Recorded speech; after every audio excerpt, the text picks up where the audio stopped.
ನಮಸ್ಕಾರ ಎಲ್ಲರಿಗೂ. ನಾವಿತ್ತು ಬಂದಿರೋದು ದೇವನಹಳ್ಳಿಯ ಹೊಸ ಬಸ್ ನಿಲ್ದಾಣ. ನಾವು ಬಂದಿರೋ ವಿಷಯವೇನೆಂದರೆ, ಇಲ್ಲೇ 10 ಕಿಲೋಮೀಟರ್ ದೂರದಲ್ಲಿ ಹೊಸದಾಗಿ ಕಟ್ಟಿರೋ ಎಷ್ಟು ಸುಂದರವಾದ ವಿಮಾನ ನಿಲ್ದಾಣ ಇದೆ.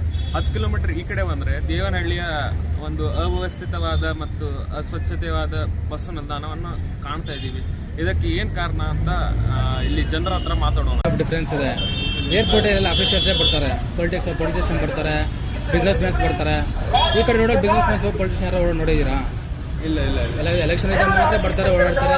ಅವರು ರೋಡ್ ಕೂಡ ಎಲೆಕ್ಷನ್ ಪೊಲಿಟಿಷಿಯನ್ ಯಾವಾಗ ಬರ್ತಾರೋ ಅವಾಗ ರೋಡ್ ಪ್ಯಾಚಸ್ ಕೂಡ ಹಾಕ್ತಾರೆ, ಅವಾಗೆ ಕರ್ಕೊಂಡು ಹೋಗ್ತಾರೆ, ಅವಾಗೆ ಬರ್ತಾರೆ. ನಾವು ಯಾವತ್ತು ವಾಯ್ಸ್ ರೈಸ್ ಮಾಡಿ ಎಲ್ಲ ಕಮ್ಯುನಿಟಿ ಆಗಿ ಸೇರ್ಬಿಟ್ಟು ಕಮ್ಯುನಿಟಿ ಅಂತ ನಾವು ಲಾಸ್ಟ್ ಒಂದು 6 years ಬ್ಯಾಕ್ ನಮ್ದು ಕಮಿಟಿ ಒಂದಿತ್ತು, BVS ಅಂತ ಹೇಳ್ಬಿಟ್ಟು ಅವ್ರು ಮಾಡ್ತಾ ಇದ್ವಿ. ದೇವನಹಳ್ಳಿಯ ಸ್ಥಳೀಯರೊಡನೆ ಮಾತನಾಡಿದ ನಂತರ ನಮಗೆ ತಿಳಿದು ಬಂದ ವಿಷಯವೇನೆಂದರೆ, ಅಲ್ಲಿಯ ಸರ್ಕಾರವು ತಮ್ಮ ಕಾರ್ಯವನ್ನು ಸರಿಯಾಗಿ ಪೂರೈಸುತ್ತಿಲ್ಲ. ಅಲ್ಲಿಯ ಸ್ಥಳೀಯರು ಎಷ್ಟೇ ದೂರುಗಳನ್ನು ಹಾಕಿದರೂ ಸಹ ಸರ್ಕಾರವು ಅದರ ಬಗ್ಗೆ ಗಮನ ಹರಿಸಲು ವಿಫಲವಾಗಿದೆ. ಆದ ಕಾರಣ ನಾವು ದೇವನಹಳ್ಳಿಯಲ್ಲಿ ಒಂದು ಸುಂದರವಾದ ಸ್ವಚ್ಛತೆಯಾದ ಬಸ್ಸು ನಿಲ್ದಾಣವನ್ನು ಕಾಣಲು ಅಸಾಧ್ಯವಾಗಿದೆ.